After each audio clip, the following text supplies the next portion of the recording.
Bueno, muy buenos días para el equipo y la juntada del noticiero. Acá Juan Pucciarelli para una nueva columna de internacionales en este 2025 que todavía está carreteando. Ya se va, hoy se nos va el primer mes del año, un mes muy, pero muy agitado en materia de política internacional, obviamente con epicentro en la asunción de Donald Trump para su segundo mandato como presidente de Estados Unidos, que tuvo lugar el 20 de enero, que en la columna anterior cubrimos su asunción y las medidas que tomó en las horas posteriores.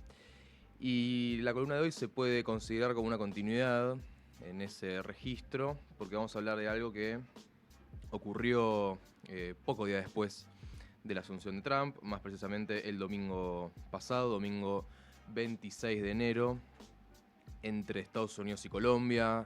Tuvo mucha repercusión a nivel internacional, obviamente, lo que pasó con la escalada bilateral entre el gobierno de Trump y el gobierno de Gustavo Petro, el colombiano Gustavo Petro. Empecemos diciendo que en un puñado de días Trump dejó más que claro que está dispuesto a ir a fondo para intentar rediseñar el tablero internacional a su gusto. Obviamente hay muchos factores y actores que inciden en ese tablero. No es cuestión de la voluntad de una persona o de un gobierno. Obviamente no es cualquier gobierno, es el gobierno de los Estados Unidos de América. Pero decía que dejó bien en claro que está dispuesto a jugar a fondo, no solamente en lo discursivo, sino con medidas concretas. En lo que va del mes, y digo en lo que va del mes porque ya desde antes de asumir lo dejó claro, por ejemplo, con la presión sobre Dinamarca por el territorio llamado Groenlandia, que está en la zona del Océano Ártico, que Estados Unidos quiere disputar a como de lugar, diría, porque Trump está siendo explícito en sus intenciones de conseguir ese territorio, de comprar concretamente a Dinamarca, que es quien posee esos terrenos en el Ártico, y que incluyó un fuerte enfrentamiento telefónico entre Trump y la primera ministra danesa. También lo vemos en su actitud cautelosa, que sorprendió a más de uno quizás, con la China de Xi Jinping, su intermediación en la guerra entre Rusia y Ucrania, directamente hablando con Vladimir Putin. No es algo que sea de fácil resolución, obviamente, una guerra que está por cumplir el mes que viene 3 años. 3 años. También podemos mencionar su intento en Medio Oriente de limpiar, así dijo Trump, ese término usó, limpiar la franja de Gaza, relocalizando los gazatíes que se desplacen hacia Egipto y Jordania. Y obviamente América Latina, ¿no? Su despliegue a varias bandas, se puede decir así, sobre América Latina. El primer cimbronazo en este sentido podemos decir que fue su intento de recuperar el canal de Panamá, siempre al estilo Trump, con bravuconadas y amenazas, pero justamente por eso quizás de manera explícita lo dejó en claro que desde su punto de vista Panamá incumplió los famosos tratados Torrijos-Carter de 1977, por los cuales Estados Unidos cedió el control del canal de Panamá a Panamá, justamente, al gobierno panameño, el Estado panameño. Trump plantea que China es quien actualmente usufructúa ese canal y Estados Unidos no se le dio a China, dice Trump, así que Estados Unidos tiene que recuperarlo, una lógica simplista que usa Trump en muchas otras cuestiones también. Después de lo de Panamá vino la reincorporación de Cuba a la lista de estados patrocinadores del terrorismo, que Biden, casi una jugada simbólica, días antes de dejar el mandato, había retirado a Cuba de esa lista. Trump volvió a meterlo, se esperaba que así sea. El secretario de Estado de Estados Unidos, Marco Rubio, que es un halcón trumpista y republicano, es de familia cubana anticastrista. No había ningún tipo de duda respecto a que el país caribeño iba a volver a entrar a la lista. Y llegamos ahora sí a lo que pasó el domingo 26, este pasado domingo, en las primeras horas del día, con una escalada hasta ahora la más fuerte entre Trump y un gobierno latinoamericano en este segundo mandato. Vamos a ir con un repaso cronológico e intentando entender, ¿no? a qué vino esta escalada que duró un día, menos de un día. Ya para la noche del mismo domingo se habían apaciguado los ánimos. Pero bueno, lo cierto es que comenzó el conflicto con, bueno, en el marco, ¿no?, de esta oleada de deportaciones masivas que lleva adelante Trump. Yo suelo decir que no se puede entender este segundo Trump sin entender la prioridad que le da a la política migratoria o antimigratoria o de expulsión migratoria, para ser más preciso, y no se puede entender esto sin entender a su vez las implicancias que tiene sobre América Latina, sobre distintos países, Colombia, Brasil, México, los países de Centroamérica. Es variado el espectro de países latinoamericanos que van a sentir el impacto de esta política que recién comienza.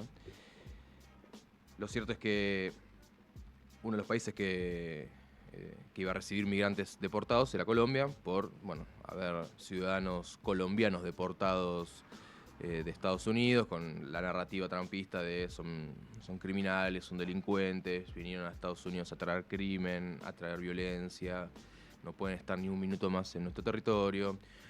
Acusaciones que no se verifican en la realidad. La enorme mayoría de los deportados son trabajadores en situación migratoria irregular, no son criminales, han sido estigmatizados como criminales, pero bueno, más allá de eso, en un primer momento el gobierno colombiano de Gustavo Petro autoriza a que los aviones con migrantes colombianos deportados lleguen a Colombia. Hasta ahí no había mayor revuelo, hasta que Petro desautoriza la llegada de estos aviones. El primer punto de la crisis llega con la primera publicación justamente de Gustavo Petro, el presidente de Colombia, en su cuenta de X o de Twitter. Escribe: los Estados Unidos no pueden tratar como delincuentes a los migrantes colombianos. Desautorizo la entrada de aviones norteamericanos con migrantes colombianos a nuestro territorio. Estados Unidos debe establecer un protocolo de tratamiento digno a los migrantes antes de que los recibamos nosotros. Cualquiera que leía esas palabras en ese momento se da cuenta que lo que estaba haciendo Petro era desafiar abiertamente la voluntad de Trump respecto a su política migratoria, que, como dije recién, es una de sus prioridades, de sus pilares de este nuevo mandato. El secretario de Estado estadounidense que mencionaba recién, Marco Rubio, salió fuerte a criticar a Petro, sosteniendo que inicialmente sí había autorizado la llegada de los migrantes colombianos expulsados y que se había arrepentido cuando ya estaban a bordo, ya estaban en vuelo viajando. Lo cual, desde el gobierno de Colombia, dejan trascender que efectivamente fue así, porque Petro no estaba al tanto, al momento de autorizar el aterrizaje, no estaba al tanto de que los migrantes estaban siendo trasladados esposados y en una aeronave militar. Pequeño detalle, ¿no? Al enterarse, dicen en Bogotá, Petro decide dar marcha atrás. Después va a aclarar Petro, escribiendo en otra publicación: un migrante no es un delincuente y debe ser tratado con la dignidad que un ser humano merece. Por eso hice devolver los aviones militares estadounidenses que venían con migrantes colombianos. Hay que decir que el día anterior, el sábado 25, el gobierno brasileño de Lula da Silva había presentado una protesta por las condiciones denigrantes en las que los migrantes brasileños, en este caso, habían sido deportados por el gobierno trumpista. Y si a esto le sumamos la reacción que tuvo la presidenta mexicana Claudia Sheinbaum instantes después de que asuma Trump, lanzando la política México te abraza para recibir a los migrantes mexicanos deportados y que puedan tener una acogida por parte del Estado mexicano que brinde un subsidio económico para aquellos que llegan sin recursos, que puedan acceder a la seguridad social, al sistema de seguridad social de México. Es decir, una política receptiva ante la política expulsiva de Trump, ¿no? Ahí ya tenemos Brasil, México, Colombia, 3 países importantes de América Latina que levantaron la voz, ¿no? Se puede decir, una primera conclusión, obviamente vamos a seguir hablando, una primera conclusión es que hay países de peso de América Latina que están levantando la voz contra la furia del magnate republicano en su intento de deportar masivamente migrantes de territorio estadounidense. Como era de esperarse, Trump no tardó en reaccionar. lo hizo fiel a su estilo, con agresiones, con amenazas, y también fiel a su estilo por redes sociales, a través de su red.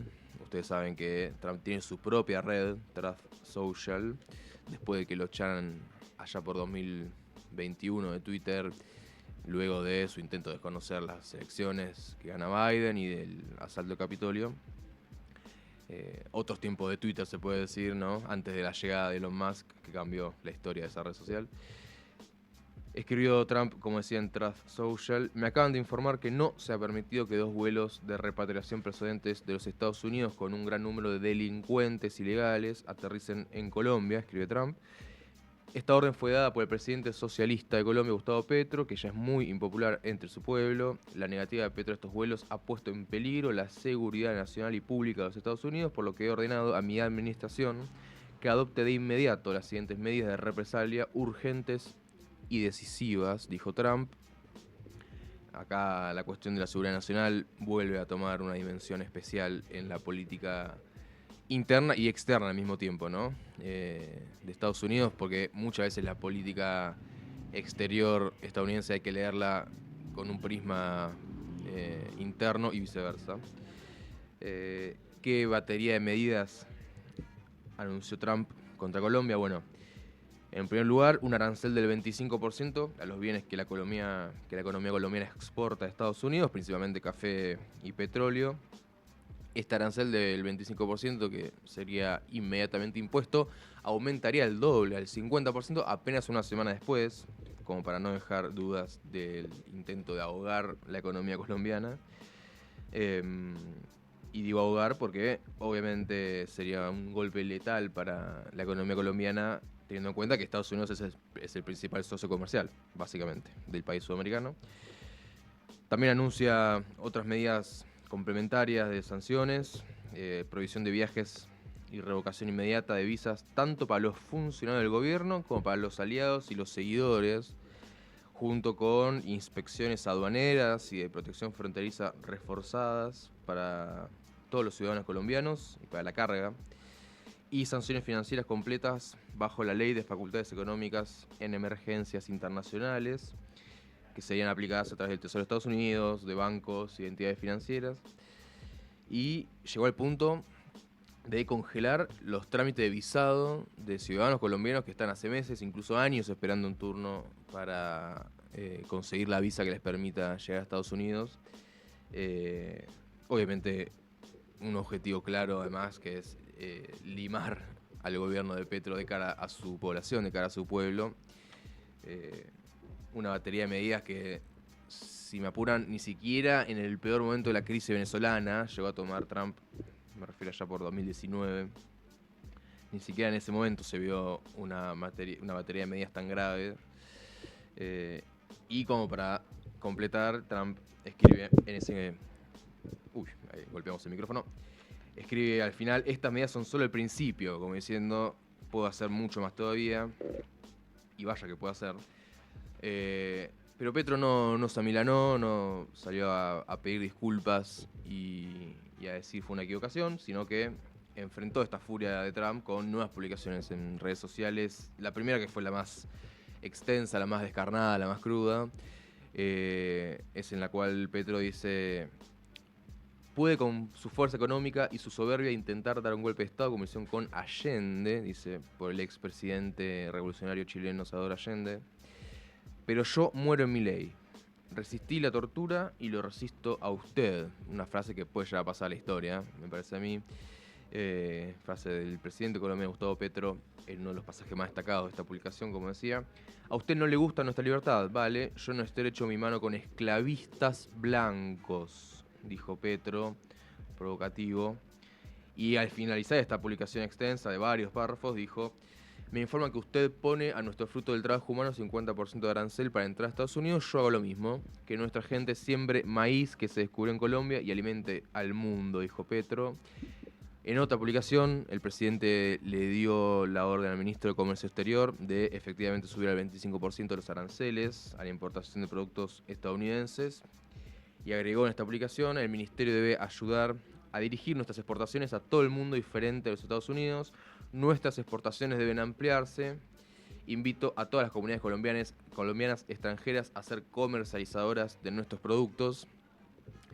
Estas declaraciones, ¿no?, de diversificar el destino de las exportaciones de Colombia toma un relieve especial cuando uno rápidamente ve el tablero internacional y se da cuenta de la disputa que hay entre Estados Unidos y China, entre otras cosas por la primacía en América Latina. China es el principal socio comercial de varios países de nuestra región, así que es importante esta declaración de Petro. O si no es el principal socio comercial, es el segundo y puede pasar a ser el primero en X cantidad de tiempo. Es decir, no es joda lo que dijo Petro ahí. Y además no quedó ahí la contestación porque sumó otra capa al conflicto al mencionar el estado de los ciudadanos estadounidenses que están en Colombia sin regularizar su situación migratoria. Dijo Petro, hay 15.660 estadounidenses establecidos en Colombia de manera irregular. Deben acercarse a nuestro servicio migratorio para regularizar su situación. Ya para este momento era bastante grave la escalada de la crisis bilateral entre ambos países. Llega en este momento la propuesta de la mandataria de Honduras, Xiomara Castro, que actualmente además ocupa la presidencia pro tempore de la Comunidad de Estados Latinoamericanos y Caribeños, la CELAC, uno de los principales organismos regionales de América Latina, que convoca una cumbre de urgencia para abordar el conflicto diplomático. Cuando hay una cumbre de urgencia es un síntoma por lo general de que la gravedad de la situación es elevada, pero centímetros antes de que explote la crisis, definitivamente, digamos, se llegó a un acuerdo, se puede decir, bajó el enfrentamiento, sale a decir el canciller colombiano, Luis Gilberto Murillo, hemos superado el impasse con el gobierno de Estados Unidos.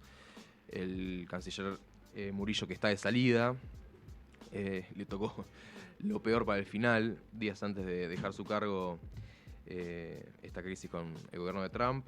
Acá fue clave la intermediación de Mauricio Claver Carón, uno de los funcionarios más destacados que va a tener la política exterior de Trump. En Washington, en ese momento, salen a festejar, obviamente, que Petro había autorizado al final la llegada de los migrantes, pero en aviones que iba a mandar Colombia y con la condición de que no llegaran esposados. O sea, se mantuvo firme el gobierno de Petro en recibirlos de manera digna. La Casa Blanca sacó un comunicado diciendo la aceptación sin restricciones de todos los ilegales extranjeros de Colombia retornados a Estados Unidos, incluidos en aviones militares, sin limitaciones o retrasos. Salen a festejar que se iba a producir finalmente esa llegada. Y de parte del gobierno de Petro anuncian lo que decía, que iban a poner a disposición el avión presidencial para facilitar el retorno de los connacionales, decía Petro en otra publicación, que iban a llegar hoy al país en horas de la mañana en vuelos de deportación. En la madrugada llegarán nuestros connacionales a territorio colombiano, los traerá nuestra aviación y llegarán sin ser esposados, remarcó el presidente de Colombia. Es importante, ¿por qué esto además? Bueno, porque Colombia fue históricamente el principal aliado de Estados Unidos en América del Sur. No es un país más Colombia, no es un país más Colombia para Estados Unidos. Y es un vínculo que quedó seriamente debilitado a muy poco de asumir Trump. Petro todavía tiene todo el 2025 y una parte de 2026 para gobernar. No hay más reelección en Colombia, así que en caso de que haya una continuidad del oficialismo en Colombia va a ser con otra figura. Se habla de María José Pizarro, pero bueno, es adelantarnos mucho, falta 1 año y medio para la elección en Colombia. Lo cierto es que Petro va a tener que llevar adelante una relación que ya quedó muy erosionada, con un factor clave en la región como es Estados Unidos, obviamente. Vamos a escuchar lo que decía Trump algunos días después, esta semana, hace un par de días, una vez que se superó el conflicto entre ambos países, pero fiel a su estilo, capitalizando lo que pasó a su favor y digamos, dejando pequeño al gobierno de Trump. Al gobierno de Petro, perdón, lo escuchamos a Trump. Apologized to us profusely within an hour based on something I said, meaning you're going to pay tariffs like nobody's ever paid tariffs before, but they actually wanted to terminate his his position, and I appreciate it. And I do appreciate the people of Colombia are wonderful people, and the representatives really acted well, and I appreciated they took back that tough talk. Ahí pasaba Trump en una conferencia de prensa, decía: Colombia se disculpó profundamente con nosotros en una hora, basándose en algo que dije, es decir, que iban a pagar aranceles como nadie había pagado antes, pero en realidad querían terminar con su posición. Aprecio a la gente de Colombia, es gente fantástica, y los representantes realmente actuaron bien. Aprecio que se hayan alejado de esa posición dura. Vamos a ir cerrando la columna con, también en América Latina, con el segundo flanco de conflicto por la cuestión migratoria / arancelaria, que es el conflicto con Brasil. Básicamente Trump amenazó a Brasil con aranceles. ¿Qué dijo Trump? Dijo: vamos a imponer aranceles a países que realmente quieren perjudicarnos, aunque básicamente quieren hacer el bien a su país. Miren lo que hacen los demás. China es un tremendo creador de aranceles, India, Brasil y tantos otros países. Acá está por un lado la narrativa de: se han aprovechado todos estos años de Estados Unidos, de su debilidad. Pensemos en Biden divagando o caminando perdido por las cumbres. Pensemos en esas imágenes que nos dejó el gobierno de Biden. Y en la narrativa de Trump de Make America Great Again. Cuando dice again es de vuelta, pero si es de vuelta es porque ya no lo es más. Entonces Trump insiste con esto de: Estados Unidos va a volver a ser respetado con mi gobierno. Y además, para justificar su política general, cual garrote de te cobro arancel, te cobro arancel, te cobro arancel, diciendo: bueno, un montón lo hacen para beneficiar a sus países, así que yo también tengo que hacerlo. Lo cierto es que salió a responder Lula, el presidente de Brasil, Lula da Silva, salió ayer a responder lo que dijo Trump. Lo escuchamos al presidente de Brasil. É muito simples. Se ele taxar os produtos brasileiros, haverá reciprocidade do Brasil em taxar os produtos brasileiros. Taxar os produtos que são exportados para os Estados Unidos é simples, não tem nenhuma dificuldade. Veja, eu já governei o Brasil com um presidente republicano, já governei com um presidente democrata, e a minha relação é sempre a mesma. A minha relação é uma relação de um Estado soberano com outro Estado soberano. O Trump foi eleito para governar os Estados Unidos e eu mandei na carta para ele que eu espero que ele tenha uma boa governança para os Estados Unidos. Eu fui eleito para governar o Brasil. Eu quero respeitar os Estados Unidos e quero que o Trump respeite o Brasil. Ahí pasaba el presidente de Brasil, Lula da Silva. Es muy simple, decía Lula: si él graba los productos brasileños, habrá reciprocidad de Brasil en grabar los productos que son exportados por Estados Unidos. Es simple, no tiene ninguna dificultad.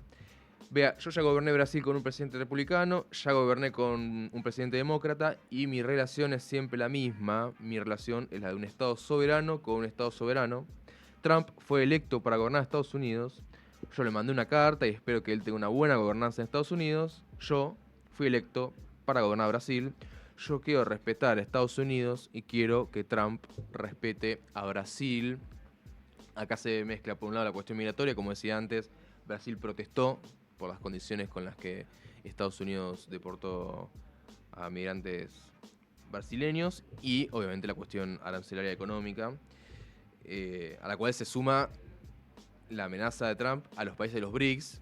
La B larga de los BRICS es de Brasil, pero amenazó en general a los países de los BRICS con 100% de aranceles si avanzan en el proyecto de una moneda propia, de una moneda del bloque, de este bloque de países emergentes, del cual ya hemos hablado en más de una ocasión acá en el noticiero.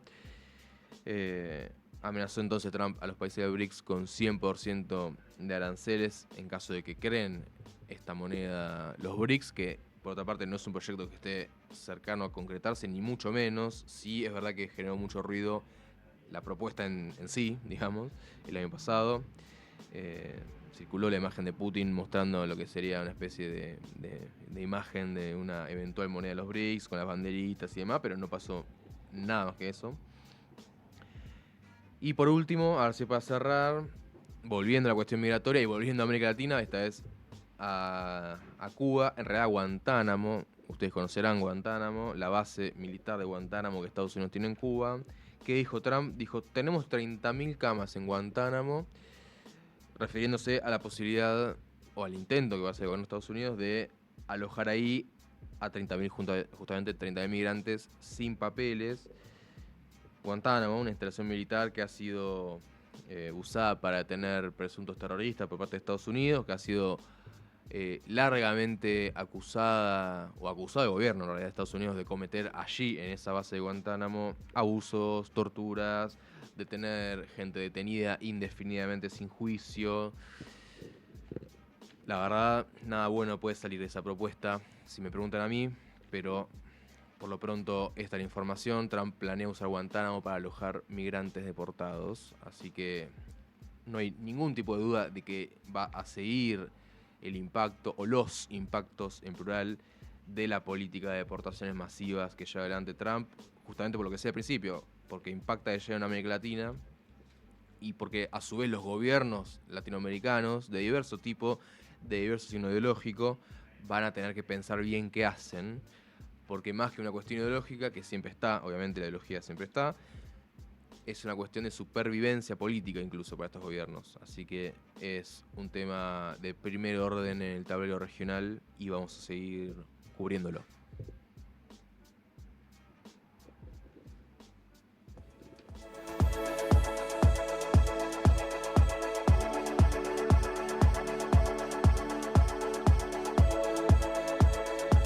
Hola amigos de Hielo, ¿cómo están? Acá Gon Iglesias de...